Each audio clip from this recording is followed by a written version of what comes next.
Malam itu, hujan turun deras, membasahi jalanan kota kecil di pinggir Jawa. Lampu kendaraan berpendar samar di tengah kabut dingin. Di sebuah pos polisi tua yang berdiri dekat lampu merah, seorang polisi bernama Bram duduk sambil menyeruput kopi hitam. Tatapannya tajam, memperhatikan setiap pengendara yang lewat. Namun warga tidak mengenalnya sebagai polisi baik hati. Mereka mengenalnya sebagai polisi yang suka menakut-nakuti rakyat kecil. Setiap hari Bram berdiri di jalan raya mencari kesalahan pengendara. Bukan untuk menertibkan, melainkan untuk melampiaskan amarah dan merasa berkuasa. Seorang tukang sayur pernah dihentikannya hanya karena spion motor retak. Seorang buruh bangunan pernah dipaksa mendorong motor puluhan meter karena telat memperpanjang pajak kendaraan. Bahkan seorang pelajar pernah menangis ketakutan saat Bram membentaknya di depan banyak orang. Namun Bram tidak peduli. Semakin warga takut, semakin ia merasa hebat.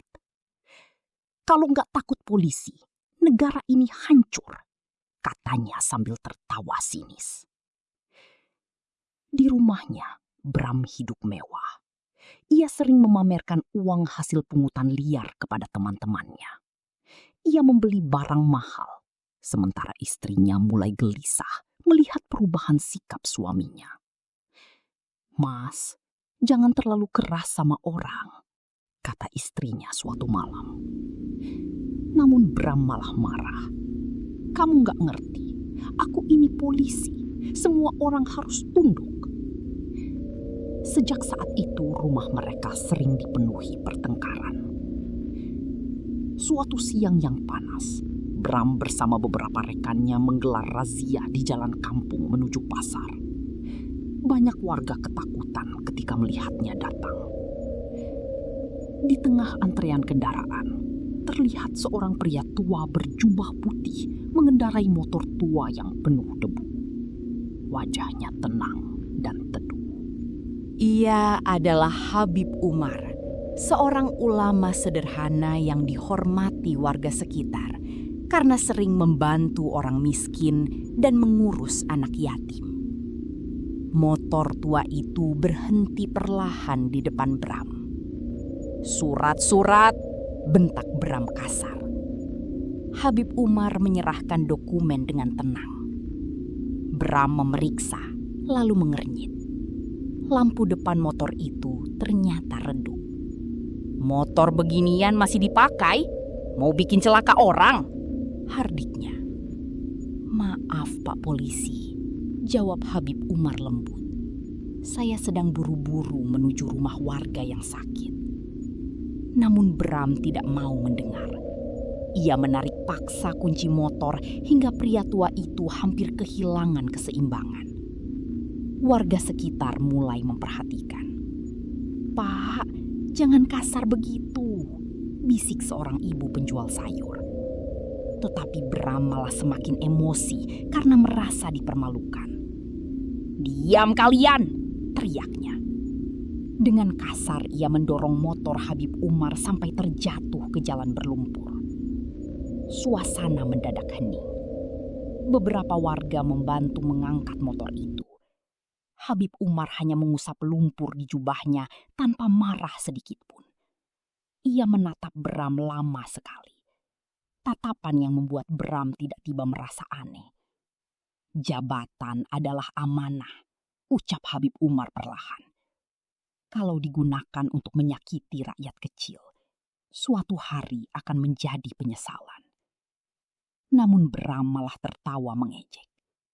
"Ceramah gak berlaku buat saya."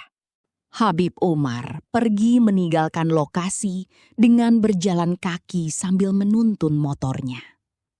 Sejak kejadian itu, hidup Bram mulai berubah menjadi mimpi buruk. Malam harinya, ia terbangun karena lehernya terasa panas seperti terbakar. Ia berjalan sempoyongan menuju kamar mandi.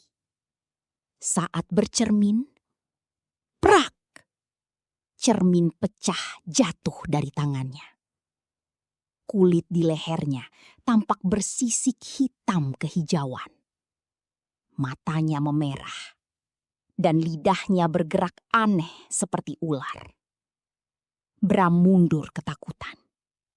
Tidak mungkin. Ia mencoba mencuci wajahnya, tetapi sisik itu semakin menyebar. Desisan aneh mulai terdengar dari tenggorokannya setiap kali berbicara. Keesokan paginya, kondisi Bram semakin parah.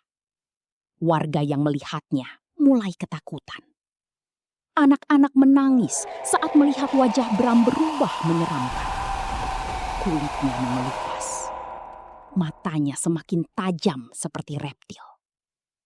Ia mulai mendengar bisikan-bisikan aneh setiap malam.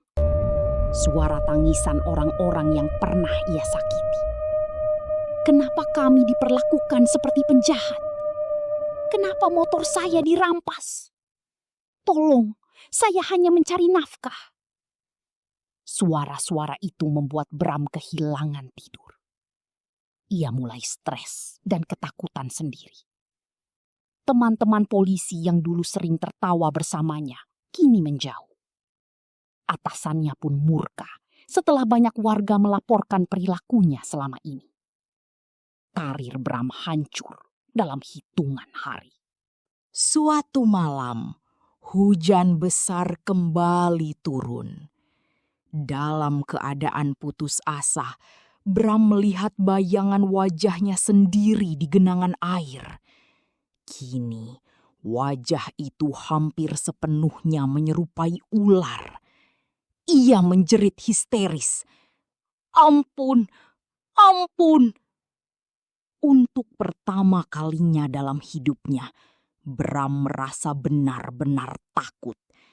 Bukan takut kehilangan jabatan, tetapi takut pada akibat dari kezolimannya sendiri. Dengan tubuh gemetar, ia mendatangi rumah Habib Umar. Warga yang melihat Bram langsung menjauh ketakutan. Bram jatuh berlutut di depan rumah sederhana itu. "Habib, tolong saya."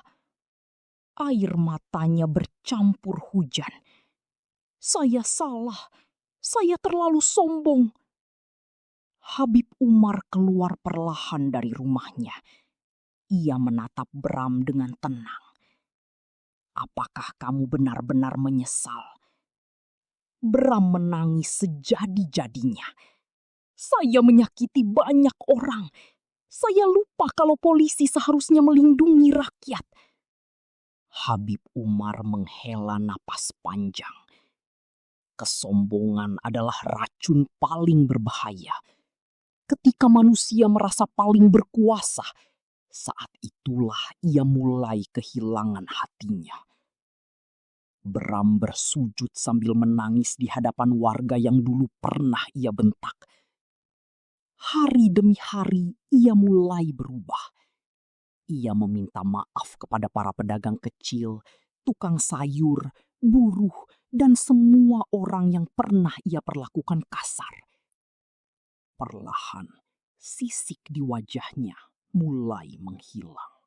Namun bekasnya tetap ada.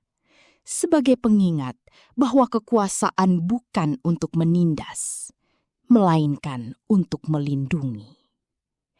Dan sejak saat itu, Bram berubah menjadi polisi yang berbeda. Ia membantu warga menyeberang jalan, menolong pengendara yang kesulitan, dan tak pernah lagi memandang rendah rakyat kecil. Karena ia tahu, azab terbesar bukan hanya perubahan wajah, tetapi ketika manusia kehilangan hati nuraninya sendiri.